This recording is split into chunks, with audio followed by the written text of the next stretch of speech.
जय हिंद फ्रेंड, हिंदी और प्राइड में आप सभी का स्वागत है। यहाँ पे हम हिंदी साहित्य का आदिकाल आचार्य प्रसाद द्विवेदी जी द्वारा रचित रचना पर चर्चा कर रहे हैं और ये इसका तीसरा क्लास है। ये क्लास हमने वैसे भी बताया था कि 5 व्याख्यानों में इन्होंने जो भी बिहार राष्ट्र भाषा परिषद में व्याख्यान दिया था उनका संकलन है, जिसमें हम पहला व्याख्यान जो इनका प्रथम व्याख्यान है उसे कर रहे हैं। संभवतः ये इसकी तीसरी क्लास है और पहले व्याख्यान का अंतिम क्लास भी हो सकता है। थोड़ा क्लास एक्सटेंड हो सकता है, लेकिन कोशिश ये रहेगी कि इसी में कर दें, क्योंकि ये 40 से 44 पेज में पूरा व्याख्यान था। अभी तक हमने जो समराइज किया क्लास के दौरान, आपको ये पता चला पहले क्लास के बाद जो दूसरा क्लास हमने लिया था, जो यूट्यूब पे डेमो में भी गया, उसमें हमने आपको नोट्स में क्या की पॉइंट्स हो सकते हैं वो बताया। अब इसके बाद जो अपने क्लास सेकंड वाला लिया, पूरा आपको समझाया, तो एक अंडरस्टैंडिंग बेस्ड क्लास था, जिसमें आपको बहुत विस्तार से इन्होंने, शुक्ल जी ने एक तरीके से धार्मिक साहित्य को डिफेंड किया है तार्किक मत देके, जैसे कि किस तरह शुक्ल जी अगर धार्मिक आधार पे जो है साहित्यिक कृतियों को बाहर कर रहे हैं, तो उन्होंने हर एक चीज को पॉइंट वाइज बताया है कि अगर इस आधार पे आप करेंगे, तो बहुत सारी किताबों का उल्लेख किया है, जिसको हम शॉर्ट नोट्स में फिर बाद में इंक्लूड भी कर लेंगे कि कौन कौन सी चीज़ों को नोट्स की अगर आप इस तरीके से करने लगे तो तुलसी जी, जय सिंह हैं, कबीर हैं, नंददेव हैं, सबको बाहर आप करिए, क्योंकि मध्ययुगीन पूरा धार्मिक उस पे है। और सबसे बड़ी बात है, धार्मिक साहित्य की वजह से बहुत चीज़ें लोगों ने संरक्षित रखा, सुरक्षित रखा, जिसका उपयोग आप भी कर रहे हो।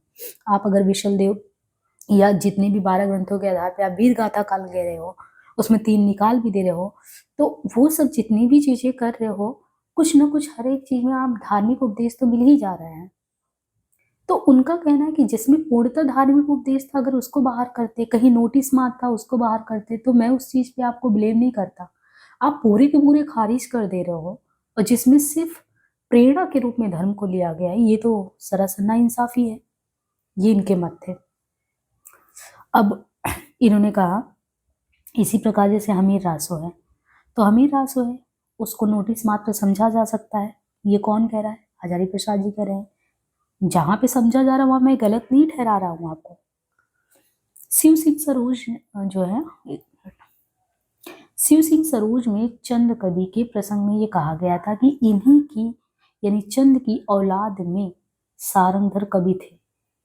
कह रहे हैं शिव सिंह सरोज में ये कहा गया था चंद कवि के प्रसंग में, इन्हीं की औलाद में ही सारंगधर कवि थे, जिन्होंने हमीर गायरा रासो हमीर काव्य भाषा में बनाया है। शिव सिंह सरोज, पृष्ठ नंबर 350। संभवतः इसी आधार पर आचार्य शुक्ल ने इस काव्य के अस्तित्व के संबंध में अनुमान किया हो।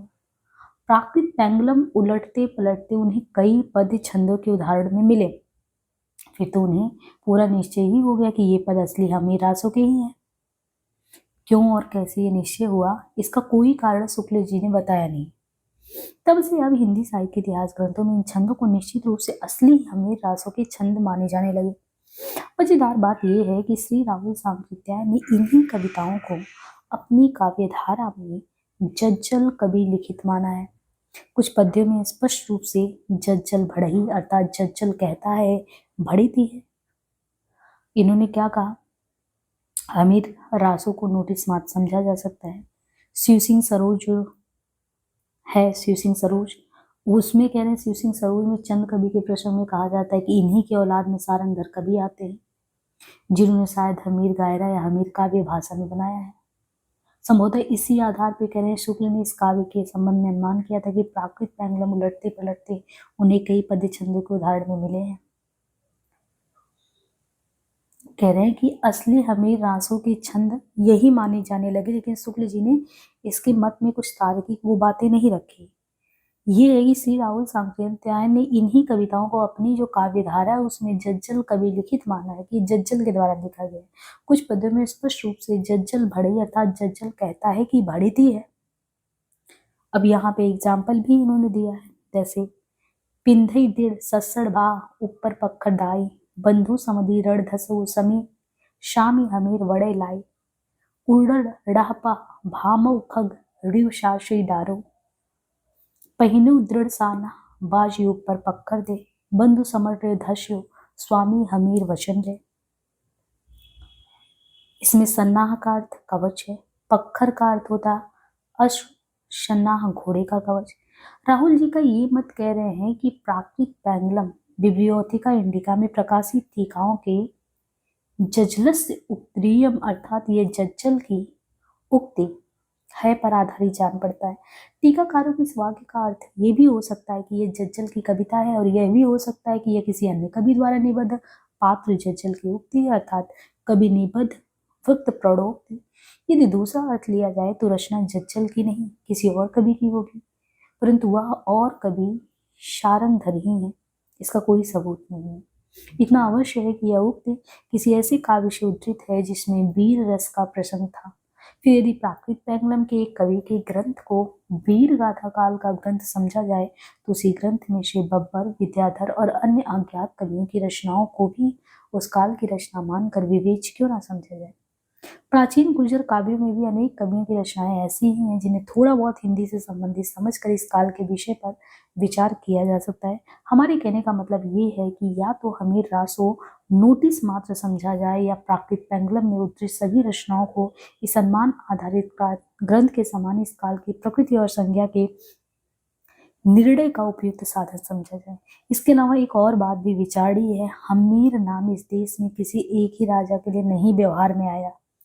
गजनी के तुर्क शासकों को अमीर कहा जाता था। इस देश में हमीर इसी अमीर का सांस्कृतिक रूप है। बुखारा का प्रथम अमीर 59वीं शताब्दी में हुआ था। जब से इन अमीरों ने गजनी के ब्राह्मण राजा शाहियों को हराकर गजनी पर अधिकार किया, तभी से इस देश में हमीर शब्द आया। तो हमीर आने के पीछे देखिए पूरा बता दिया। गोविंद चंद ने अपनी प्रशस्तियों में हमीर रन अस्तवैरम मुहूर्त समर्प्रणया यो विधते ये कहा, और उनके पुत्र विजय चंद ने भी सन 1186 ईस्वी के एक दान पत्र में गर्वपूर्वक घोषणा की है कि हमीर अर्थात गजनी के अमीर के त्रास से समूचा भुवन दुख की ज्वाला से चल रहा था, उसे मैंने उसी के हरम की बेगमों के नैन रूपी मेघों की धारा से शांत किया। भुवन दहम लेहम हरियम हमीर नारी नयम जलद धौरा धौत भूतोपता। सो हमीर शब्द को किसी पद में आया देखकर ही ये मान लिया जा सकता है कि वह चित्तौड़ वाले या रणथंभौर वाले हिंदू राजा हमीर की ओर इशारा कर रहा है। कर भी सकता है, नहीं कर भी सकता है। भट्टकेदार ने जयचंद प्रकाश नाम का एक महाकाव्य लिखा था। किसने लिखा? भट्टकेदार ने। भट्टकेदार ने जयचंद प्रकाश नाम का एक महाकाव्य लिखा था, और जिसमें महाराज जयचंद के प्रताप और पराक्रम का विस्तृत वर्णन था। इसी प्रकार का जयमेघ जसचंद्रिका नामक एक बड़ा ग्रंथ आज उपलब्ध नहीं है। केवल इनका उल्लेख सिंघायस दयालदासकृत राथौराणी ज्ञात उसमें मिलता है, जो बीकानेर के राज पुस्तक भंडार में सुरक्षित है। कब है? पृष्ठ 50 में। अर्थात ये दोनों भी अगर देखें तो नोटिस मात्र है। यानी कौन से? भट्टकेदार जयचंद प्रकाश, जो कि एक महाकाव्य जिसमें महाराजा जयचंद के प्रताप और पराक्रम का वर्णन। इसी प्रकार का जयमेघ जसचंद्रिका, केवल इनका उल्लेख सिंघायस दयालदास कृत राठौड़ा ख्यात में मिलता है, जो बीकानेर के राज पुस्तक भंडार में। अर्थात ये दोनों भी नोटिस मात्र है। इन दोनों कवियों के विषय में कुछ अधिक चर्चा हम आगे वाले व्याख्यान में करेंगे। यहाँ इतना कह रखना ही उचित जान पड़ता है कि उनकी चर्चा रासों में भी मिलती है और हिंदी की अन्य पुस्तकों में भी कुछ चर्चा मिल जाती है। ये गोरी के दरबार के कवि बताए गए हैं। किसके? गोरी की। इसी प्रकार जगनी के काव्य का आज कहीं पता नहीं है, पर उनके आधार पर प्रचलित गीत हिंदी भाषा भाषी प्रांतों के गांव गांव में प्रचलित है। सो ये भी तो नोटिस मात्र से कुछ अधिक दाम का नहीं हुआ। अब एक एक चीज जो है यहाँ पे गिना रहे हैं कि जगनीक का काव्य अगर देखें तो कहीं पता नहीं है वैसा, लेकिन गांव गांव में प्रचलित है, तो ये भी तो नोटिस मात्र हुआ। चंद्रबरदाई का पृथ्वीराज आंसू भी अपने मूल रूप में प्राप्त नहीं हो पाया है। इसके विषय में विस्तार से हम फिर विचार करेंगे। अब ये स्पष्ट है कि जिन ग्रंथों के आधार पर इस काल का नाम वीर गाथा काल रखा गया, उनमें से कुछ तो नोटिस मात्र से ज्यादा है ही नहीं, और कुछ या तो पीछे की रचना या पहले की है। तो है क्या उसमें? इन पुस्तकों को गलती से प्राचीन मान लिया गया है। राजस्थानी साहित्य के विद्वान विवेचक श्री मोतीलाल मीनारिया ने कुछ झुझला कर लिखा है कि इन ग्रंथों को प्राचीन बतलाते समय एक दलील ये दी जाती है कि इनके रचयिताओं ने इनमें सर्वत्र वर्तमान कालिक क्रिया का प्रयोग किया है। सभी जगह क्या किया है, वर्तमान कालिक क्रिया का प्रयोग, और इससे उनका अपना चरित्र नायकों का समकालीन होना सिद्ध होता है। परंतु ये भी एक भ्रांति है, यह कोई आवश्यक बात नहीं है कि वर्तमान कालिक क्रिया का प्रयोग करने वाले कभी समसामयिक हो। ये तो काव्य रचना की एक शैली मात्र है। काव्य में वर्णित घटनाओं को सत्य का रूप देने के लिए कवि प्राय ऐसे किया करते हैं। अनेक ऐसे ग्रंथ मिलते हैं जिनके कर्ता समकालीन नहीं थे, पर जिन्होंने वर्तमान कालिक क्रिया का प्रयोग किया है। राजस्थान में चारण भाट आज भी जब प्राचीन काल के वीर पुरुषों पर कोई ग्रंथ फुटकर गीत लिखते हैं तो वर्तमान कालिक क्रिया का प्रयोग करते हैं। वराहाट केसरी सिंह कृत प्रताप चरित इसका प्रत्यक्ष उदाहरण है, जो वैसे तो देखे संवत 1992 में लिखा गया। तो एक तरीके से अगर वर्तमान कालिक क्रिया का प्रयोग समकालीनता को दिखा रहा है। आज से कोई 12 वर्ष पूर्व मैंने कहा था, द्विवेदी जी कह रहे हैं, आज से कोई 12 वर्ष पूर्व मैंने कहा था कि राजपूतानी में प्राप्त कुछ काव्य ग्रंथों के आधार पर इस काल का कोई भी नामकरण उचित नहीं है। उस समय मेरा भी विश्वास था कि जिन ग्रंथों के आधार पर उक्त काल का नामकरण किया गया है वे अधिकांश प्रामाणिक है। आज लग रहा है कि इनमें से कई की प्रामाणिकता तो संदिग्ध है और कई तो नोटिस मात्र है। रही राजपूतानी के साहित्य की बात, तो उसके विषय में मिनारिया जी का ये मत उल्लेखनीय है। क्या कहते हैं मिनारिया जी? इसके अतिरिक्त ये रासो ग्रंथ जिनको वीर गाथाएं नाम दिया गया है और जिनके आधार पर वीर गाथा काल की कल्पना की गई है, राजस्थान के किसी समय विशेष की साहित्यिक प्रवृत्ति की भी या प्रवृत्ति को भी ये सूचित नहीं करते हैं। केवल चारण भाट आदि वर्ग के कुछ लोगों की जन्मजात मनोवृत्ति को प्रकट करते हैं बस। प्रभु भक्ति का भाव इन जातियों के खून में है और वे ग्रंथ उस भावना की ही बस अभिव्यक्ति मात्र हैं। यदि इनकी रचनाओं के आधार पर कोई निर्णय किया जाए तब तो वीरगाथा काल राजस्थान में आज भी जीवकते हुए अभी भी लिखा जा रहा है, क्योंकि राजा महाराजाओं अथवा उनके पूर्वजों की कीर्ति के ग्रंथ आदि लिखने का काम ये लोग आज भी वैसे ही करते हैं जिस उत्साह से पहले करते थे। परंतु राजस्थान के वातावरण तथा इन जातियों से अपरिचित लोगों की ये बात समझ लेना तो उनके समझ से तो परे होगा। अब ये देखिए, कहने जिस आधार पे वीरगाथा काल रखा गया, जो उनकी शैली देखी गई, वो तो आज भी चल रहा है, तब तो आज भी रखना चाहिए। ये उनके खुद के राजस्थानी भाषा और साहित्य में ये बात लिखा गया है। अब सही बात यह है कि 14वीं शताब्दी तक देशी भाषा के साहित्य पर अभ्रंश भाषा के उस रूप का प्राधान्य बना रहा है जिनमें तद्भव शब्दों का ही एकमात्र राज्य था। इस बीच धीरे धीरे तत्सम बोल रूप प्रकट होने लगे थे। 9वीं 10वीं शताब्दी से ही बोलचाल की भाषा में तत्सम शब्दों के प्रवेश का प्रमाण मिलने लगता है और इस तरह 14वीं शताब्दी के प्रारंभ से तो तत्सम शब्द निश्चित रूप से अधिक मात्रा में व्यवहार में आने लगा। क्रियाएं और विभक्तियां तो इस विकसित या परिवर्तित रूप में बनी रही, पर तत्सम शब्दों का प्रचार बढ़ जाने से भाषा भी बदली सी जान पड़ने लगी। भक्ति के नवीन आंदोलन ने अनेक लौकिक जन आंदोलनों को शास्त्र का पल्ला पकड़ा दिया और भागवत पुराण का प्रभाव बहुत व्यापक पड़ा। शांकर मत की दृढ़ प्रतिष्ठा ने भी बोलचाल की भाषा में और साहित्य की भाषा में तत्सम शब्दों के प्रवेश को सहारा दिया। तत्सम शब्दों के एकाएक प्रवेश से पुरानी भाषा एकाएक नवीन रूप में प्रकट हो गई। यद्यपि वो उतनी नवीन थी नहीं। 10वीं से 14वीं शताब्दी के काल का साहित्य कैसा साहित्य है? अभ्रंश प्रधान साहित्य है।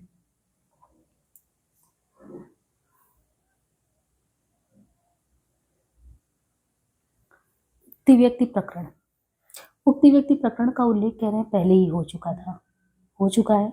इस ग्रंथ के लेखक कौन थे? दामोदर शर्मा, संभवतः राजकुमारों के शिक्षक थे ये। मैंने सुना है कि ये ग्रंथ जो है डॉक्टर श्री सुनीति कुमार चटर्जी द्वारा संपादित होकर छप तो चुका है, लेकिन अभी ये प्रकाशित नहीं हुआ है। अब यह सिंधी जैन ग्रंथमाला में प्रकाशित हो गया है। डॉक्टर मोतीचंद ने संपूर्णानंद अभिनंदन ग्रंथ में एक लेख लिखकर ये बताया है कि इस पुस्तक में तत्कालीन काशी की भाषा का रूप भी पाया जाता है। वेद पढ़व स्मृति अभ्यास से पुराण देखब धर्म करब यह 12वीं शताब्दी की बनारसी भाषा का नमूना है। स्पष्ट है इस वाक्य में तत्सम शब्दों का प्रयोग है। इसी प्रकार छात्रु गांव या में छात्र शब्द किसी अभ्रंश पुस्तक की भाषा के समान छत्तू नहीं बन गए, और मेरा क्षेम को करही में क्षेम विशुद्ध तत्सम रूप में है। विद्या अवढ़ में विद्या और प्रज्ञा में प्रज्ञा तत्सम रूप में है। व्यवहारतः इस पुस्तक से और भी बहुत सी बातों का पता चलता है। महत्वपूर्ण और जानने योग्य बात यही है कि उस समय इस भाषा में कथा कहानी का साहित्य रचित होने लगा था। तो हम लोगों ने उक्ति व्यक्ति प्रकरण तो पहले भी देखा। इस ग्रंथ के लेखक दामोदर थे। उसमें कह रहे हैं कि शायद ये राजकुमारों के शिक्षक थे। ये ग्रंथ सुनीति कुमार चटर्जी द्वारा संपादित, और बाकी ये सिंधी जैन ग्रंथमाला में प्रकाशित हुआ। डॉक्टर मोतीचंद ने संपूर्णानंद अभिनंदन ग्रंथ में लेख लिखकर बताया कि इस पुस्तक में तत्कालीन काशी की भाषा का रूप है। वेद पढ़ब स्मृति अभ्यास भी 12वीं सदी की बनारसी भाषा का नमूना है। वाक में तत्सम बोलता है, छात्रु गाओ या छात्र। बाकी मेरा क्षेम को करही में क्षेम विशुद्ध तत्सम है। विद्या अवढ़ में विद्या और प्रज्ञा में प्रज्ञा तत्सम रूप में है। इसकी बात कहते हैं तत्सम शब्दों के निश्चित प्रयोग का प्रमाण ज्योतिरेश्वर के वड रत्नाकर और विद्यापति की कीर्तिलता में मिलता है। इसके बाद तत्सम शब्दों के निश्चित प्रयोग का प्रमाण अगर देखें तो कहाँ मिलता है? ज्योतिरेश्वर के वड रत्नाकर में और विद्यापति की कीर्तिलता में। दोनों ही पुस्तकें मिथिला में लिखी गई थी। विद्यापति पद्य में तो अभ्रंश के समान तद्भव रूपों का व्यवहार करते हैं। यद्यपि जैन लेखकों की तरह वे संस्कृत का संपूर्ण बहिष्कार नहीं करते। तो इसकी बात करें तत्सम शब्दों के निश्चित प्रयोग का प्रमाण आपको कहाँ मिलेगा? ज्योतिरेश्वर के वड रत्नाकर में और विद्यापति की कीर्तिलता में। दोनों ही पुस्तकें, खास बात यह है कि ये वड रत्नाकर और कीर्तिलता दोनों ही कह रहे हैं कि वो है मिथिला में है। तत्सम बोलता तत्सम देखने को मिलेगा। विद्यापति पद्य में तो अभ्रंश के समान तद्भव रूपों का व्यवहार करते हैं। विद्यापति जो है वो पद्य में तो क्या करते हैं? अभ्रंश के समान, अभ्रंश की जैसा तद्भव रूपों का व्यवहार करते हैं विद्यापति पद्य में।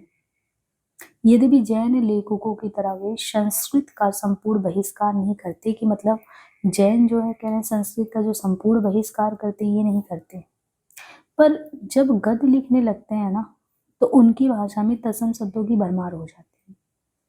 यहाँ भी स्पष्ट बता रहे हैं कि जो तत्सम शब्द है जिनका प्रमाण हमको ज्योतिरेश्वर के वड रत्नाकर, विद्यापति की कीर्ति मिलता है, दोनों ही मिथिला में लिखी गई।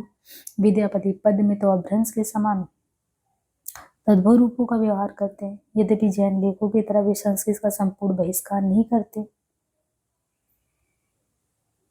पर जब गद्य लिखने लगते हैं, वो पद्य की बात है, लेकिन जब वो गद्य लिखते हैं तब उनकी भाषा में तत्सम शब्दों की भरमार हो जाती है। संभवतः यह बात इस तथ्य की ओर इंगित करती है कि पद्य की भाषा में तो थोड़ा बहुत पुरानापन तब भी बना हुआ था, पर बोलचाल के गद्य में तत्सम शब्दों का प्राचुर्य बढ़ रहा था। विद्यापति की पदावली में तो तत्सम शब्दों का प्रयोग बहुत है पदावली में, परंतु उनकी भाषा बहुत बदलती रहती है, अतः उनके बारे में कुछ निश्चित रूप से कह नहीं सकते। ज्योतिरेश्वर की पूरी पुस्तक ही कहते हैं कि वो गद्य में है, बल्कि ये कहिए कि शब्दों की सूची मात्र है। शब्दों की सूची मात्र क्या है ज्योतिरेश्वर के? उसमें आप संस्कृत शब्दों के तत्सम रूपों का प्रयोग देखेंगे। यही सूचित करता है कि बोलचाल की भाषा में तत्सम शब्दों का प्रयोग उस समय बढ़ने लगा था। संयोग बस तत्सम शब्दों के प्रचलन के प्रमाण के रूप में जिन 3 पुस्तकों के प्रमाण का उल्लेख किया गया वे सभी संस्कृत अभ्यासी ब्राह्मण पंडित की रचनाएं और तीनों ही पूर्वी प्रदेश में लिखी गई हैं। आलूच काल में काशी और मिथिला संस्कृत विद्या के गढ़ थे। काशी और मिथिला दोनों, इसलिए कोई चाहे तो कह सकता है कि ब्राह्मणों की और पूर्वी प्रदेश की विशेषता ये थी। ज्ञान की वर्तमान अवस्था में इस अनुमान का प्रत्याख्यान करने योग्य अधिक प्रमाण उपलब्ध नहीं है। श्री अगरचंद जी नाहटा ने general of the UP historical society की 12वीं जल्द में तरुण प्रभसूरी नामक 14वीं सदी के जैन विद्वान की एक गद्य रचना दशाढ़ भद्र कथा की सूचना प्रकाशित कराई। इसकी भाषा में तत्सम शब्दों की उसी प्रकार भरमार है जिस प्रकार कीर्तिलता के गद्य में है। कल्पना शक्ति को कुछ और बल देकर निश्चय के साथ यह कहा जा सकता है कि उन दिनों तत्सम शब्दों का प्रयोग बढ़ने लगा था। 9वीं शताब्दी की कोलेमाला कथा में भी कुछ ऐसे प्रसंग हैं जिनमें बोलचाल की तत्काल प्रचलित भाषा के सुंदर नमूने देखने को मिलते हैं। उनमें थोड़ा पढ़ाई लिखाई के वातावरण में रहने वाले वटुकों की भाषा इस प्रकार थी जो पढ़ाई लिखाई करते थे। भो भो भट्टुत्ता तुम्हें तो याड़े या राजकुले वृत्तान तेडम भाड़ियम कोलाय मालाय पुरुष द्वेषिणी आपत्तो, इनमें से इयम चा शोर अपो डिपोई, मतलब ये खुद ही नहीं पढ़ा जा रहा है, इस तरीके से समझिए। तो ये बता रहे ना कि उस समय भी वटुकों की भाषा थी, कुछ जो पढ़े। अब आप ये पूरी लिस्ट दी है, कोई मतलब नहीं है इसका, कहीं काम नहीं है, तो जो हम फालतू में इसको पढ़ेंगे कोई मतलब नहीं है। बस आपको ये लैंग्वेज देखने के लिए दिया है कि ध्यान देखिए।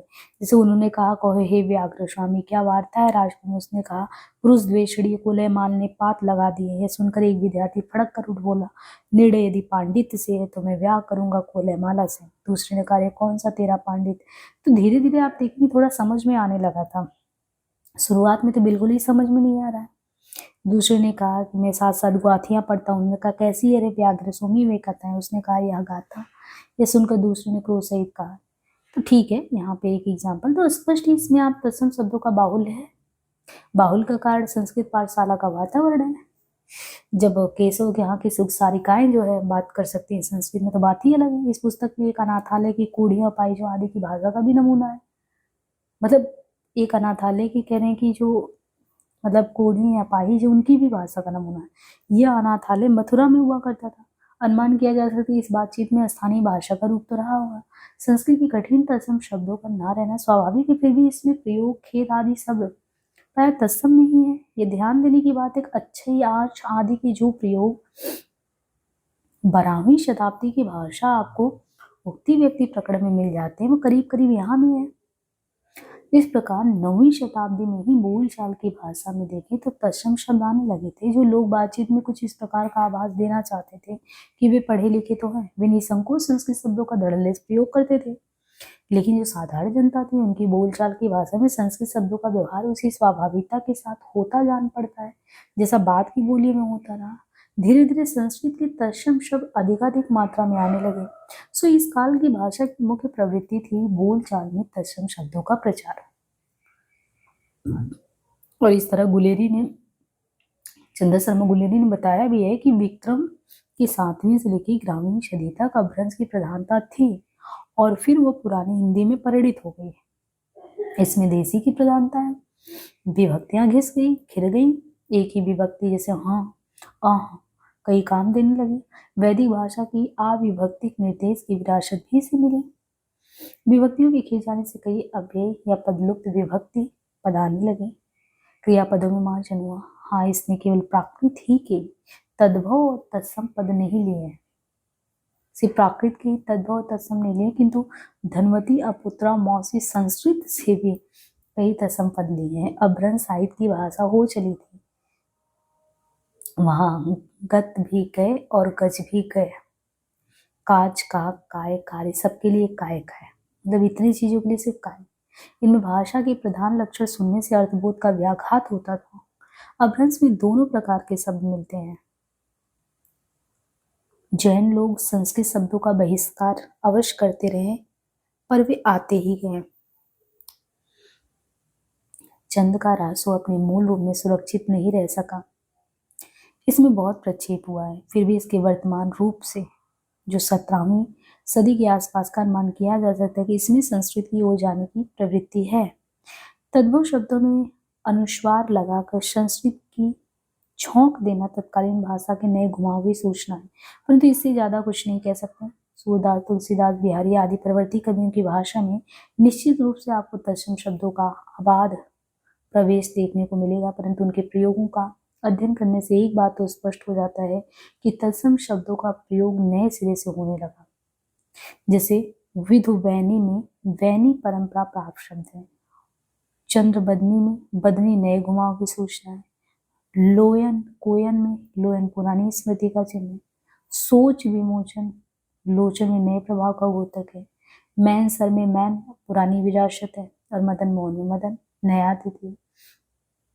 इससे ये है कि 10वीं से लेकर 13वीं सदी तक की बोलचाल की भाषा में संस्कृत तत्सम शब्दों का प्रयोग बढ़ने लगा।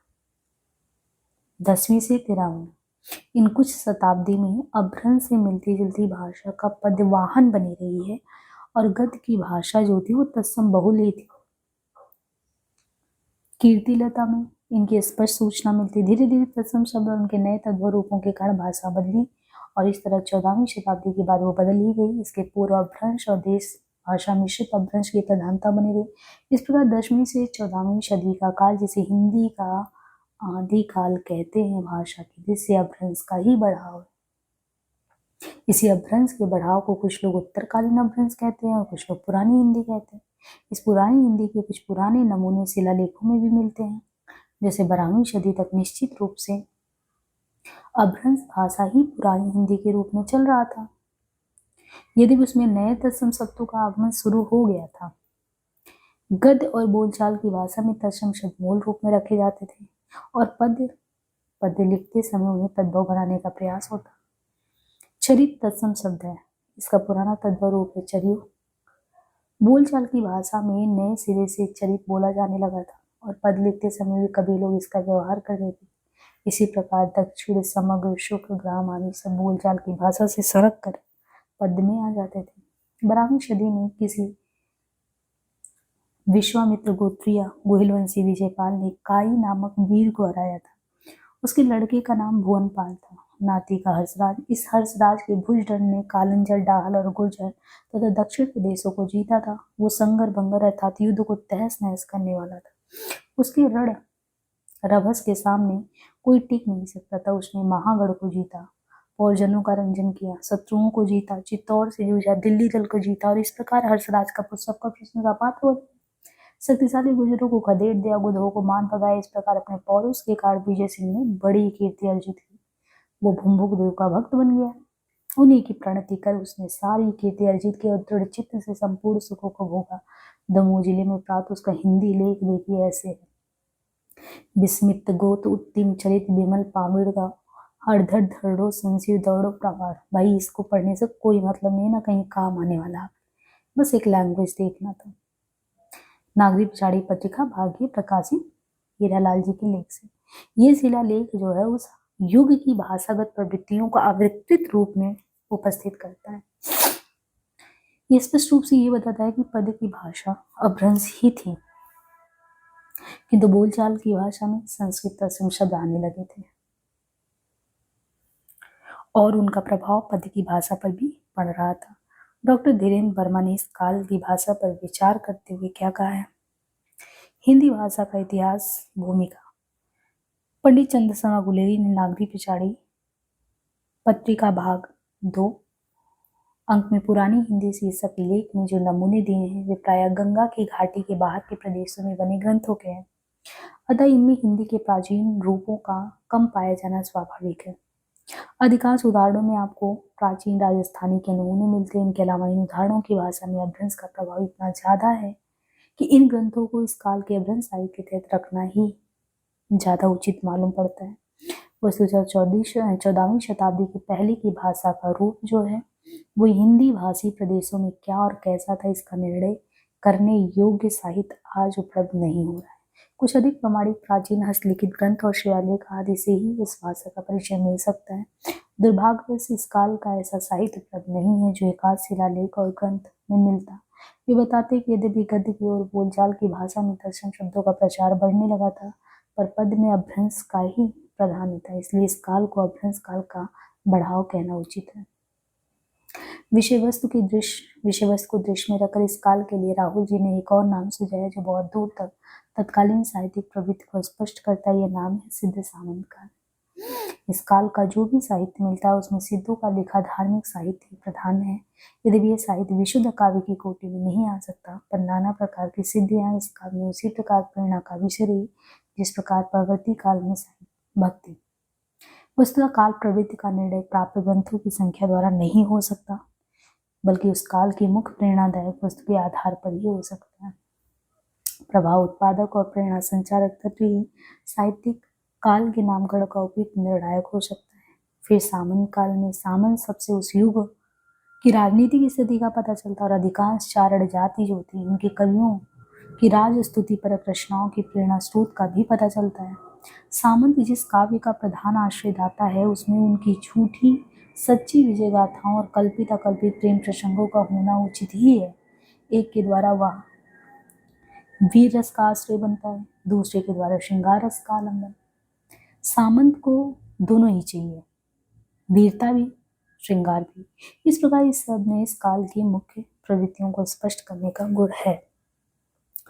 प्राकृत पैंगलम में उदाहरण रूप में उद्धृत पद्यों में इस प्रकार की राज स्तुति परक रचनाएं प्रचुर मात्रा में है और तत्कालीन संस्कृत काल में इस श्रेणी की रचनाएं भी बहुत हैं। सो यह राज स्तुति परक रचनाएं वीर गाथा उतनी नहीं है जितनी ही राज स्तुति परक है। उनकी लड़ाइयों और विवाहों की कथा में कल्पना ज्यादा है, तथ्य कम है। यदि भी हमने अपभ्रंश की अनेक रचनाओं की चर्चा की है और हमारा मत है कि ये रचनाएं आदिकालीन हिंदी साहित्य के काव्य रूपों के अनुमान में सहायक है, परंतु ये सत्य है कि जिन प्रदेशों में आगे चलकर ब्रज, अवधी और खड़ी बोली का साहित्य लिखा जाने लगा, उन प्रदेशों में बहुत थोड़ी ही रचनाएं हमें मिलती हैं, बहुत थोड़ी। फिर भी मात्रा और विस्तार में अत्यंत अल्प इन रचनाओं का भी बहुत महत्व है। इन थोड़ी रचनाओं ने भी विद्वानों का ध्यान आकृष्ट किया और अनेक विद्वान ने इसके मूल रूप के समझने, यानी मूल जो रूप है इसका समझने का प्रयास भी किया। ये साहित्य अपभ्रंश कवि द्वारा निबद्ध उस आकिंचना सुंदरी के समान है जिसके सिर पर एक फटी पुरानी कमली थी, गले में 10-20 गुरियों की माला थी, फिर भी उसका सौंदर्य ऐसा मनोहर था कि गोष्ठ के रसिकों को कितनी ही बार उठा बैठी करने को बात होना पड़ा। सिरी जरखंडी लोड़ी गली माड़ी अर्णवीश तो भी घोड़ा करागे मुद्दे उठे भईस।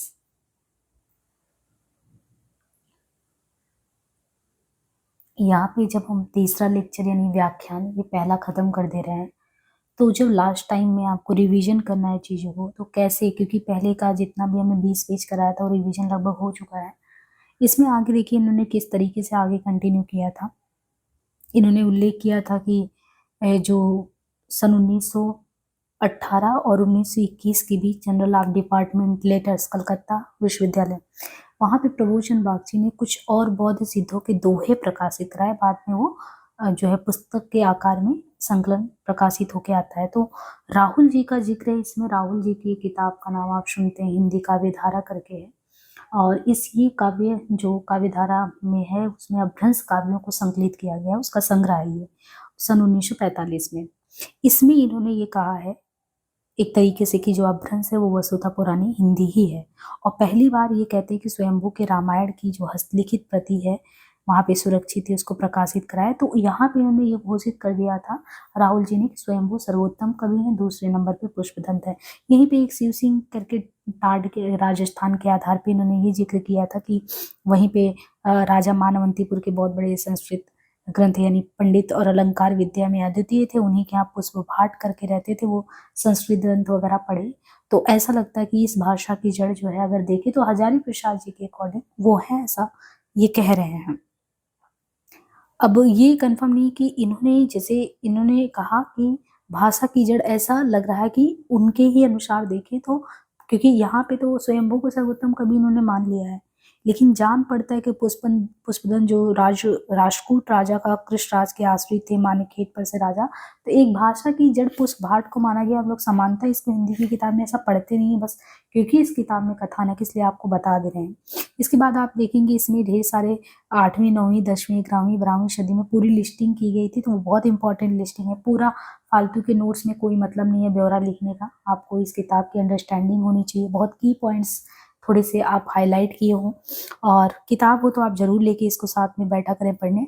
फिर इन्होंने बहुत बाद में जिक्र किया है ग्रियर्सन का पहले भी जिक्र किए थे। तो ग्रियर्सन के संबंध में कहा कि इन्होंने एक पुस्तक में बहुत पहले सूचना दी थी विद्यापति के संबंध में, इनकी 2 रचनाएं थी, कीर्तिलता और पथाका, देश मिश्रित अपभ्रंश भाषा में। तो जो कीर्तिलता था, बेसिकली ये कीर्तिलता के बारे में बताया था कि वही नेपाल के दरबार लाइब्रेरी से संग्रह करके मोहमापाध्याय हरप्रसाद शास्त्री ने उसको बांग्ला में अनुवाद कराया, फिर प्रकाशित कराया था। बाद में ये पुस्तक 1929 में प्रयाग विश्वविद्यालय के अध्यापक बाबूराम जी सक्सेना अनुवाद किए, काशी नागरणी ने छापा था। और इसी तरीके से इसमें फिर इन्होंने कहा कि बीच बीच में आपको मैथिली प्रयोग बहुत ज़्यादा देखने को मिलता है। इस पुस्तक की भाषा को कवि ने स्वयं जो है अवहट्ट कहा था। ये खास बात है कि इसको स्वयं कवि ने जो है इसको अवहट्ट कहा था। बाकी ये कैसे छपा और ये सारी चीज़ें। फिर सेक्रेटरी को, जो बंगाल एशियाटिक सोसाइटी के सेक्रेटरी को पत्र लिखा था, वो लिखने वाले कौन थे? हरप्रसाद शास्त्री जी। और हरप्रसाद शास्त्री जी ने लिखा था एक महत्वपूर्ण पुस्तक का पता जो चला था उनको, वही ज्योतिरेश्वर, जो कि एक तरीके से कहेंगे मैथिल कवि। तो मैथिल कवि इनका ये था वड़ रत्नाकर। वड़ रत्नाकर के संबंध में एक तरीके से इन्होंने बताया कि बहुत अच्छी किताब है वड़ रत्नाकर, इस दृष्टि से कि आपको उस समय के नाना श्रेणी के मनुष्य, मानव, व्यापार, सभा, उत्सव, इनके बारे में जानकारी मिलता है। और मैथिली के अध्ययन के बारे में सोचे तो बहुत बढ़िया है। एक इन्होंने इसी मैथिली को इन्होंने तुलना किया था, मतलब वड़ रत्नाकर को मानुषोल्लास से। कहते कि जो एक तरफ मानुषोल्लास नामक पूर्ववर्ती संस्कृत ग्रंथ है, पहले का ग्रंथ है, वो एक श्रेणी में है। दूसरी परवर्ती फ्रांसी ग्रंथ आईने अकबरी की कोटि में कौन सा आता है, इसी की तुलना की है वड़ रत्नाकर की। तो पहले का मानसोल्लास करके आईने अकबरी, इनसे तुलना किया था। और फिर 1940 में सुनीति कुमार चटर्जी और बबुआ मिस के संपादकीय में ये बंगाल से प्रकाशित हुआ। और सुनीति बाबू ने इसे संस्कृत के विश्व कोशात्मक ग्रंथ, तो ये जो मानुषोल्लास था इसकी खासियत ये है ना कि ये एक तरीके से विश्व कोशात्मक ग्रंथ है, संस्कृत का बता रहे हैं सुनीति जी ने बताया। तो ये मानुषोल्लास के समकक्ष बताना, तो कहते हैं कि कहना व्यर्थ नहीं है कि उसके समकक्ष था। ठीक है, हमको थोड़ा पता होना चाहिए इसके बारे में। फिर भारतीय विद्या मंदिर के संचालक मुनिजन विजयकांत ने पहले भी पाणिनि के संदर्भ में उल्लेख किया था। इनका जो महत्वपूर्ण, इन्होंने एक महत्वपूर्ण व्याकरण ग्रंथ उक्ति व्यक्ति प्रकरण इनका मिला है। इसकी खासियत ये है कि जब उक्ति व्यक्ति प्रकरण आप पढ़ेंगे तो जो बनारस के आसपास की जानकारी, वहाँ के कल्चर, उनकी लैंग्वेज को जानना, वो इसमें मिलता है। और ये दामोदर शर्मा द्वारा रचित 1154 में, और ये महाराजा जो गोविंद चंद थे उनके सभा पंडित हुआ करते थे। और इसके बारे में किताब में आपको ये चीज़ें जानकारी मिलती है। एक राजस्थान के लिए बहुत अच्छी बात यह कि सन 1934 में श्री राम सिंह, श्री सूर्यकरण पारीक और श्री नरोत्तम स्वामी, ये राजस्थानी साहित्य के आदि काव्य ढोला मारूरा दुहा, तो बहुत विस्तार से आप ढोला मारूरा दुहा के बारे में पढ़ते हैं। तो इन तीनों लोगों ने बहुत परिश्रम से इसको संपादन किया था, लेकिन छापने वाला काम नागरी प्रचारी ने किया था। सबसे पुराना रूप संभवतः इसमें सबसे अच्छी बात है कि आपको कुछ खासियत मिलेगा, दोहाबद्ध काव्य मिलेंगे। और इनकी तुलना तो कह रहे हैं कि आप हेमचंद के व्याकरण और बिहारी सस्से के बीच की कड़ी मान के कर सकते हो। मुक्तक के संग्रह भी मिलते हैं। तो बहुत जबरदस्त किताब है ढोला मारूरा दुहा, राजस्थानी साहित्य के संबंध में भी। इसके अलावा राजस्थान के संबंध में एक बात और भी पता चला कि राजस्थान का संबंध सिर्फ हिंदी से मत मान के चलिए, उसका गुजराती से भी, और खासकर जूनी गुजराती से भी माना जाता है। कहते हैं इस पुरानी राजस्थानी या जूनी गुजराती में ही दोनों प्रदेशों की भाषा के पूर्व रूप आपको देखने को मिलते हैं। बाकी मोतीलाल मिनारिया ने बहुत विस्तार से राजस्थानी भाषा और साहित्य पे काम किया, अनेक जैन लेखकों का उन्होंने उल्लेख किया है। इसके बाद कहते हैं कि अभी तक मैंने आपको अपभ्रंश राजस्थानी, गुजराती और मैथिली रचनाओं की तरफ बताया। बाकी यहाँ पे द्विवेदी जी कहते हैं कि देखिए एक चीज़ ये है कि जो ब्रजभाषा है अवधी भोजपुरी, क्योंकि बहुत कुछ विस्तार से नहीं मिलता, तो इनके बारे में आपको बहुत चीज़ें जो है कल्पना से काम चलानी पड़ेगी, क्योंकि सही से कुछ मिल नहीं पाता। ईस्वी सन 10वीं से 14वीं सदी, कहते हैं अगर हिंदी साहित्य का आदिकाल माना जाता है तो ये 10वीं से 14वीं सदी, जो 10 से लेके जो 14वीं सदी माना जा रहा है, वो किसके अकॉर्डिंग माना जा रहा है? इनके अनुसार हजारी प्रसाद जी के। लेकिन जो 1050 से 1375 संवत में अगर देखें तो ये शुक्ल के अकॉर्डिंग है, और उसमें आप -57 कर देंगे तो 993 ईस्वी से 1318 आदिकाल का समय शुक्ल जी के अकॉर्डिंग है। शुक्ल जी ने 12 पुस्तकों को आधार बना के वीरगाथा काल कहा था। उनका क्रम से 12 पुस्तकों का नाम यही है: विजयपाल, हमीर, कीर्ति, लता, पताका, खुमान, विशल देव, पृथ्वीराज, जयचंद प्रकाश, जयमान, जसचंद्रिका, परमाल राशो, है ना, इनके अलावा खुसरो की पहली, विद्यापति पदावली। इसमें इन्होंने कहा अंतिम दो यानी खुसरो की पहली और विद्यापति पदावली, और विशल देव को छोड़ दें तो जो 9 रचना है उसके आधार पर इन्होंने वीरगाथा काल माना था। और फिर संदेश रासक बताया गया, ऐसी एक सुंदर रचना है। और एक चीज हमें ये ध्यान रखना है कि किस आधार पर शुक्ल जी ने जो और रचनाओं को खारिज भी किया था। इन्होंने 3 कारण बताए, ऐसा हजारी जी कह रहे हैं कि एक तो इन्होंने कहा कुछ पीछे की रचना और कुछ नोटिस मात्र रचना मिली है, और कुछ जैन धर्म उपदेश विषयक रचना है, जिसके आधार पर इन्होंने कहा कि हम इसको विवेचन योग्य नहीं समझते। तो वो 3 कौन से आधार हैं जिसके आधार पर शुक्ल जी ने आदिकाल में बहुत सारी किताबों को खारिज कर दिया?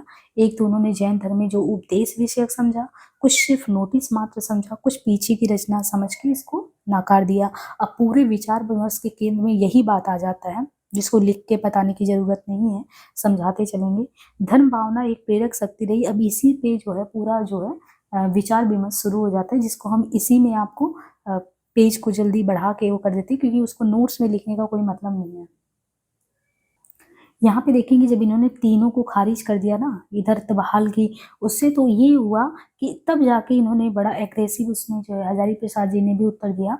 उपदेश विषयक उन रचनाओं को जिनमें केवल और केवल आपको सूखा धर्म उपदेश मिल रहा है, उसको आप नहीं मान रहे हो तो कोई बात नहीं, लेकिन जिसमें आपको साहित्यिक सरसता मिल रहा है, जहाँ पे धर्म कवि को केवल प्रेरणा दे रहा है, जहाँ केवल धार्मिक उपदेश है, जहाँ धर्म भावना प्रेरक सकती है, वहां पे भी आप खारिज कर दे रहे हो, ये गलत है।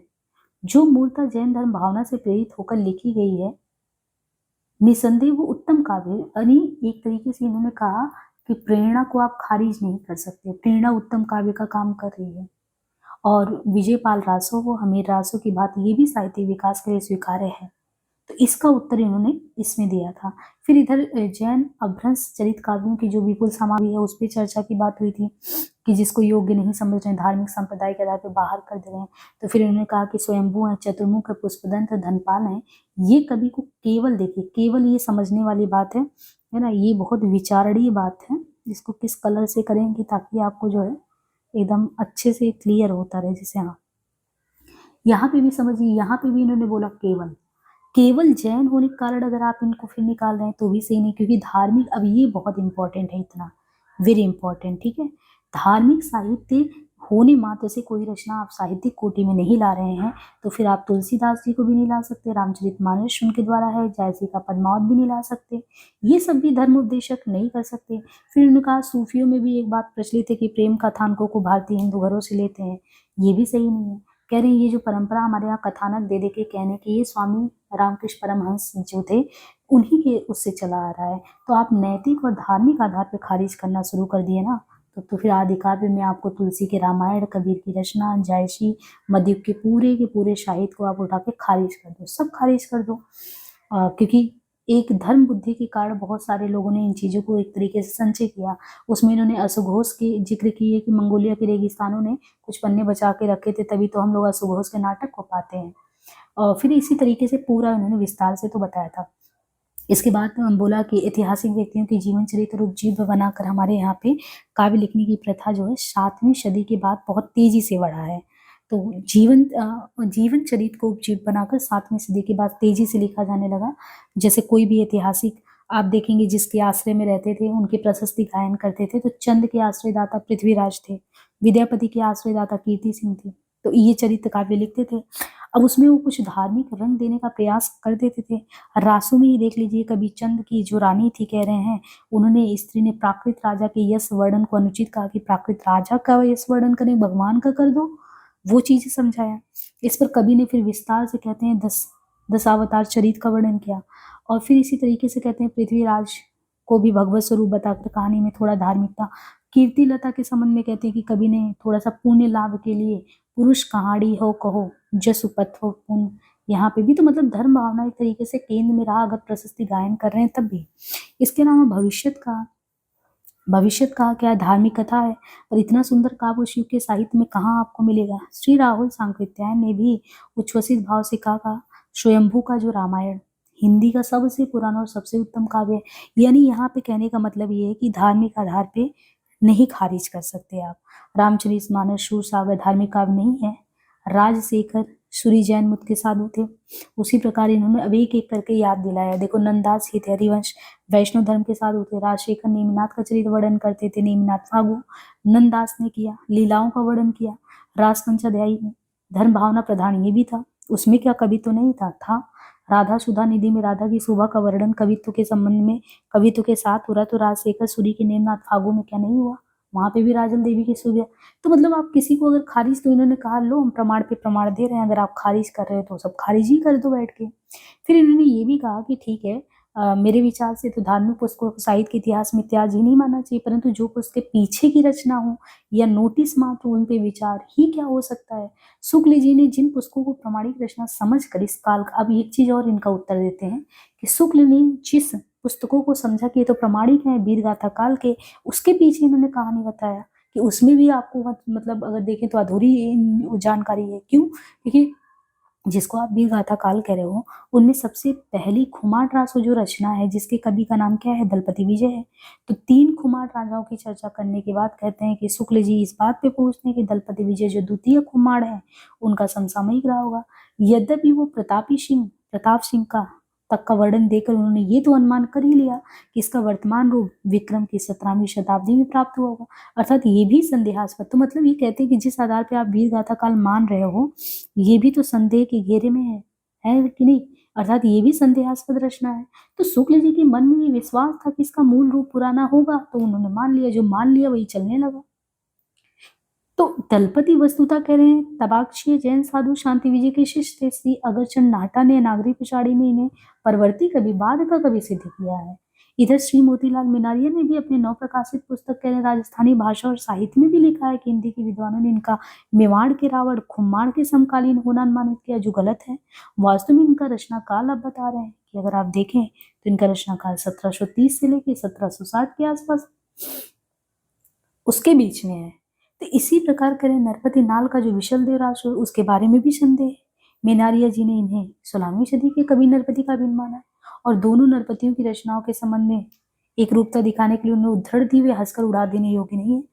तो मतलब हजारी प्रसाद जी कह रहे हैं कुछ लोगों को तो आपने नोटिस और क्या क्या धार्मिक कह के हटा दिया, क्या आपने जिन लोगों का नाम उल्लेख किया उनके बारे में पूरी प्रामाणिक जानकारी जुटाई है, उनके संबंध में भी तो बहुत संदेह है, लेकिन आपने एकदम ताल ठोक के वीर गाथा काल उनका नाम और बिल्कुल ही अच्छे से कर दिया मेंशन।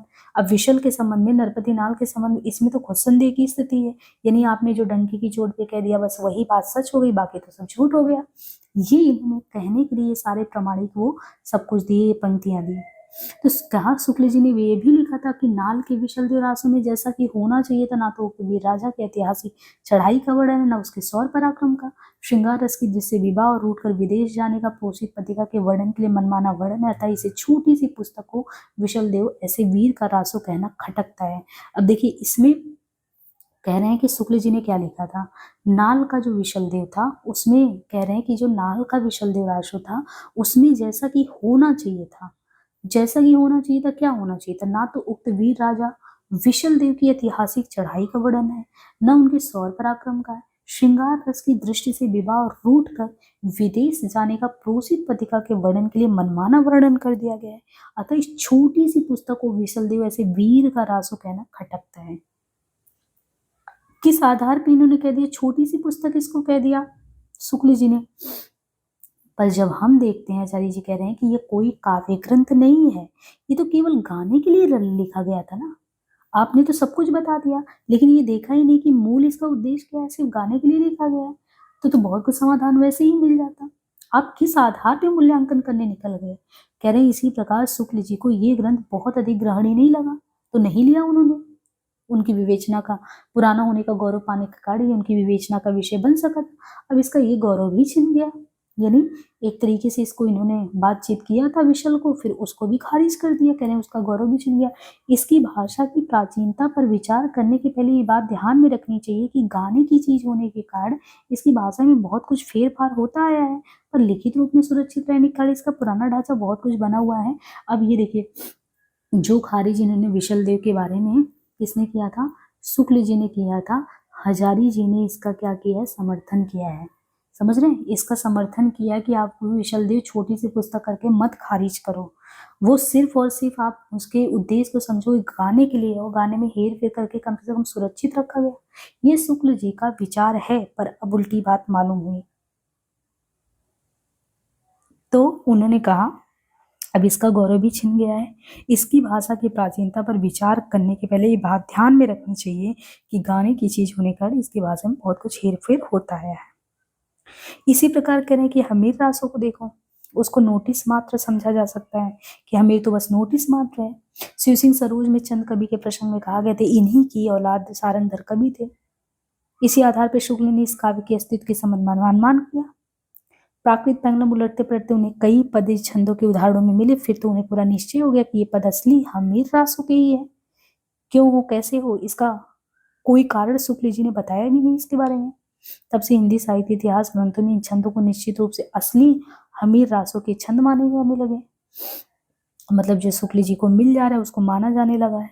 मजेदार बात ये भी है कि किसी सांकृत्यायन ने कविताओं में अपनी काव्यधारा में जज्जल कवि लिखित माना है इस चीज को कि जज्जल का, लेकिन कुछ पद्यों में स्पष्ट रूप से जज्जल बढ़ई अर्थात जज्जल कहता है कि भारती यहाँ पे उद्धृत कर दिए कि ये बताएं पूरा।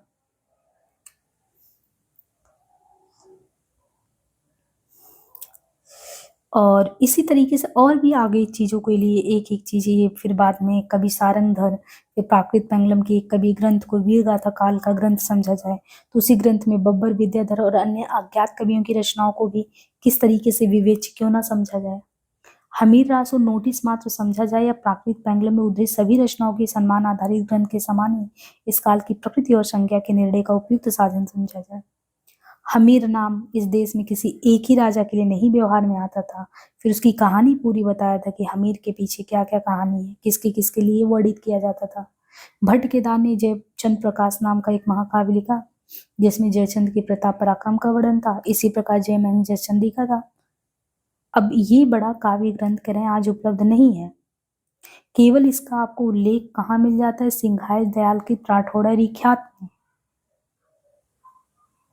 तो भट्ट केदार जयचंद प्रकाश महाकाव्य और इनका पराक्रम का विस्तृत वर्णन इसी प्रकार का ये भी है, लेकिन उल्लेख कहाँ मिलता है, केवल आपको सिंघाय दयाल राठौड़ा रिख्यात में जो बीकानेर के राज पुस्तक भंडार में। ये दोनों भी नोटिस है, नोटिस मात्र है। ये गुरी के दरबार के कवि बताए गए इसी प्रकार जगनी के काव्य का आज कहीं पता ही नहीं है, पर उसके आधार पर प्रचलित गीत हिंदी। अब देखिए जैसे इनका है जगनी के काव्य का कह रहे हैं कुछ पता नहीं, लेकिन नोटिस मात्र इसे भी समझो। लेकिन घर घर में गांव गांव में जो बहुत ज्यादा प्रसिद्ध है वो, और चंद बरदाई का पृथ्वीराज रासो भी तो अपने मूल रूप में नहीं है, वो भी नोटिस मात्र समझो। इन पुस्तकों को गलती से प्राचीन मान लिया गया है, गलती से कह रहे हैं, गलती से मान लिया गया है। राजस्थानी साहित्य के विद्वान विवेचक श्री मोतीलाल मिनारिया ने कुछ झुझला कर क्या लिखा है वो समझना चाहिए, क्योंकि वो राजस्थानी साहित्य के विद्वान थे तो वो झुझला कर लिखे कि इन ग्रंथों को प्राचीन बतलाते समय एक दलील ये दी जाती कि इनके रचयिताओं ने इनमें सर्वत्र वर्तमान कालिक क्रिया का प्रयोग किया है। मतलब जब ये दलील दी जा रही है, कह रहे हैं कि इन ग्रंथों को प्राचीन बताते समय कह रहे हैं एक दलील ये दी जाती है कि इनके रचयिताओं ने इनमें सभी जगह वर्तमान कालिक क्रिया का प्रयोग किया और इससे उनका अपने चरित्र नायकों का समकालीन सिद्ध होता है कि जो चरित्र नायक रहे होंगे प्रशस्ति में जो भी लिख रहे होंगे वो उनके समकालीन रहे होंगे। परंतु ये भी एक भ्रांति ही तो है, ये कोई जरूरी थोड़ी है कि नहीं कि वर्तमान कालिक क्रिया का प्रयोग करने वाले कभी समसामयिक ही हो। कह रहे हैं कि आपने अपने तरफ से इसको समसामयिक मान लिया। अब मैं बताता हूँ, इस समय बहुत से ऐसे लोग हैं राजस्थान में जो अभी भी लिख रहे हैं और ये इसका ये मतलब नहीं कि वो उनके समसामयिक हैं। देखिए जिनके कर्ता समकालीन नहीं थे पर जिन्होंने वर्तमान कालिक क्रिया प्रयोग किया आपने अपने अनुसार निकाल दिया वो समसामयिक है। राजस्थान में तो आज भी चारण भाट जब प्राचीन काल के वीर पुरुषों पर ग्रंथ और फुटकर गीत लिखते तो वर्तमान कालिक क्रिया का प्रयोग करते हैं। इसका ये थोड़ी मतलब है कि वो लोग अभी जीवित हैं, उन पे लिखा जा रहा है। यहाँ पे देखिए यद्यपि जगनी के विषय में निश्चित रूप से कहना कठिन है तथापि अनुमान से समझा जा सकता है। इस कवि ने यदि आला खंड की रचना कभी की भी हो तो वह रचना बुंदेलखंड की सीमा के बाहर बहुत दीर्घ काल तक अपरिचित रही। ये देखकर थोड़ा आश्चर्य ही होता है कि गोस्वामी तुलसीदास जी ने इस अत्यंत लोकप्रिय गीत पद्धति को राममय करने का प्रयास क्यों नहीं किया, लेकिन यह नकारात्मक दलील हमें बहुत दूर तक नहीं ले जा सकती। तो यहाँ पे उन्होंने भी झुझला कि जैसे मन किया तैसे इंटरप्रिटेशन कर दिया गया। फिर यहाँ पे इन्होंने बताया कि आज से कोई 12 वर्ष पूर्व मैंने कहा था कि राजपुताने में कुछ काव्य ग्रंथों के आधार पे इस काल का कोई भी नामकरण उचित नहीं है, कुछ भी आप नामकरण कर दोगे ये सही नहीं है, इन्होंने खुद कहा।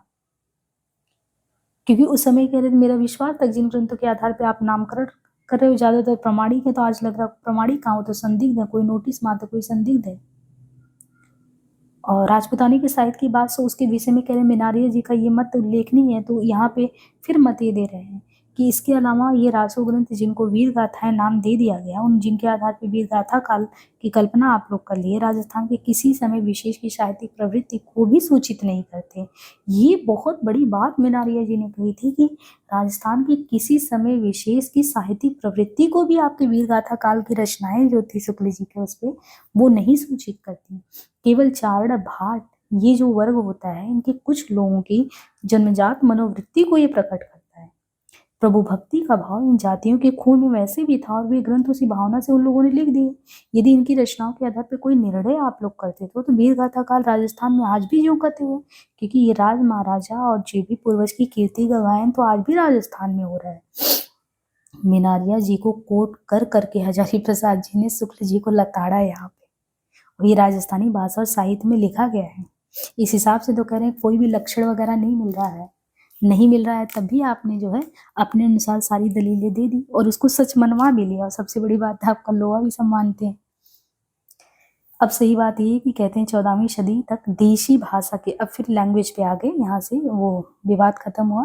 अब सही बात है कि 14वीं सदी तक देशी भाषा के साहित्य पर अपभ्रंश भाषा के उस रूप का प्राधान्य रहा।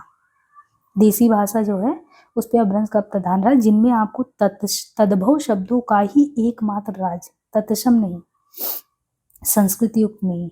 14वीं सदी तक देशी भाषा के साहित्य पर अपभ्रंश का वही, और जिनमें तद्भव। इस बीच कहते हैं कि धीरे धीरे तत्सम बहुल आने लगा, और 9वीं-10वीं शताब्दी से ही बोलचाल की भाषा में तत्सम जो है प्रवेश का प्रमाण देने लगता, और इस तरीके से आप देखो कि धीरे धीरे 14वीं सदी के प्रारंभ से तो तत्सम शब्द निश्चित रूप से आ जाता है व्यवहार में, फिर आप क्रिया विभक्ति में और चीजों में देखने लगते हैं। और 10वीं से 14वीं सदी के काल का साहित्य अपभ्रंश प्रधान साहित्य है, 10वीं से 14वीं के बीच। फिर उक्ति व्यक्ति प्रकरण का जो उल्लेख है दामोदर शर्मा का, ये क्यों लिखा गया था? उक्ति व्यक्ति प्रकरण राजकुमारों के शिक्षक थे और उनको व्याकरण सिखाना था। सुनीति कुमार चटर्जी ने बताया, इसको छपा है, प्रकाशित कर रहे हैं कि ये ग्रंथ सुनीति कुमार चटर्जी जो है संपादित होकर छप तो चुका, लेकिन प्रकाशित नहीं हुआ, लेकिन अब ये सिंधी जैन ग्रंथमाला में प्रकाशित भी हो गया। फिर मोतीचंद संपूर्णानंद अभिनंदन ग्रंथ में एक लेख लिखकर बताया भी गया कि इस पुस्तक में क्यों ये लिखा गया था। ये उक्ति व्यक्ति प्रकरण का कारण था कि जो काशी की भाषा का रूप ये बताया जाता है, वेद पढ़ा और इस तरीके से, और ये 12वीं सदी की कह रहे हैं बनारसी भाषा का नमूना भी है। तो इसमें भी आप तत्सम का प्रयोग देखें तो है, छात्र गाँव या छात्र किस तरीके से है। इसके बाद करें तत्सम शब्दों के निश्चित प्रयोग का प्रमाण आपको फिर ज्योतिषेश्वर के वड़ रत्नाकर में, विद्यापति के कीर्तिलता में, दोनों ही पुस्तक में और दोनों ही मिथिला में है। अच्छा, विद्यापति की एक खासियत यहाँ पे बताया कि जो विद्यापति हैं पद्य में तो अपभ्रंश के समान तद्भव रूप का व्यवहार करते हैं। तो जब गद्य, जैसे गद्य में कहानी हो गया, उपन्यास, जैसे गद्य की विधा में, पद्य में तो अपभ्रंश के समान तद्भव, लेकिन ये चीज ध्यान रखना है कि इन्होंने व्यवहार किया है अपभ्रंश के समान तद्भव का व्यवहार पद्य में, लेकिन जैन लेखकों की तरह वे संस्कृत का संपूर्ण बहिष्कार नहीं करते हैं, मतलब संस्कृत भी प्रयोग में लाते रहते हैं। पर जब वो गद्य लिखने लगते हैं तो उनकी भाषा में तत्सम शब्दों की भरमार हो जाती है। संभवतः ये बात इस तथ्य की ओर ध्यान देता है कि पद्य की भाषा में तो थोड़ा बहुत पुरानापन तो था, लेकिन पर बोलचाल के गद्य में तत्सम शब्दों का प्राचुर्य था। विद्यापति की पदावली में तो कह रहे हैं तत्सम शब्दों का ही प्रयोग आपको देखने को मिलेगा। तो धीरे धीरे सुधार होता गया है, और फिर ज्योतिषेश्वर ठाकुर की पूरी ही पुस्तक गद्य में है, शब्दों की सूची मात्र है, बल्कि ये कही है ना। फिर काशी और मिथिला में कह रहे थे ठीक है भाई, वहां पे संस्कृत का गढ़ था तो वो चीजें देखने को मिलता है। और इस तरीके से श्री अगरचंद नाहटा ने general of the UP historical society की 12वीं जिल्द में तरुण प्रभसूरी नामक 14वीं सदी के जैन विद्वान की एक गद्य रचना, ये इसका जिक्र किया है। इसकी भाषा में तत्सम शब्दों का, तो यहाँ पे आप देखेंगे आगे कि हिंदी का प्रयोग हो रहा है, तत्सम बहुल हो रहा है, उसी के बारे में पूरा यहाँ पे बताया गया है। अब भाई कहाँ पे कौन सी रचना में कौन सी बहुतावत में प्रयोग होता था, जैसे 9वीं सदी में बोलचाल की भाषा में तत्सम शब्द आने लगे थे, जो लोग बातचीत में कुछ आभास देने लगे थे, तो उसका भी एग्जाम्पल दिया है। तो इस काल की भाषा मुख्य प्रवृत्ति क्या थी? बोलचाल में तत्सम शब्दों का प्रचार। और गुलेरी जी ने भी बताया कि विक्रम की 7वीं से 11वीं तक अपभ्रंश की प्रधानता रही, और फिर वो पुरानी हिंदी में बदल गया, फिर इसमें देशी की प्रधानता, फिर विभक्तियां घिस गई, खिर गई, फिर क्या से कैसे हो गया, पूरी चीजें इन्होंने बताई है। और फिर एकदम एग्जाम्पल देखिए, पूरा लैंग्वेज के संबंध में बताया कि कैसे धीरे धीरे, क्योंकि हिंदी शुद्ध हिंदी की तरफ बढ़ना था, तो कैसे कैसे बढ़ा, मतलब एक समय कैसे अपभ्रंश था और अपभ्रंश के बाद धीरे धीरे हिंदी किस तरीके से अपना रूप लिया। तो इस तरीके से हमने ने जो है ये हमारा जो था खत्म हो गया। ठीक है, पूरा नोट्स भी इसी में रिवीजन हो गया, जो काम की चीजें थी आपको पता भी चल गया कि क्या क्या चीजें इसमें जरूरी थी, क्या पढ़ने लायक है, क्या नहीं है। एक के बजाय 2 बार लेक्चर सुनिए, 3 बार सुनिए, किताब पे अच्छी समझ आप बनाइए, इसमें सारे हैं। इसको PDF को हम अपलोड कर देंगे। ठीक है। और इस तरह 5 व्याख्यान में किताब है और बाकी हमारा क्लास जो है पहला व्याख्यान ख़त्म हो गया। 3 लेक्चर में मुझे लगा समानता 3 साढ़े 3 घंटे में हो गया। आज के लिए इतना ही, धन्यवाद।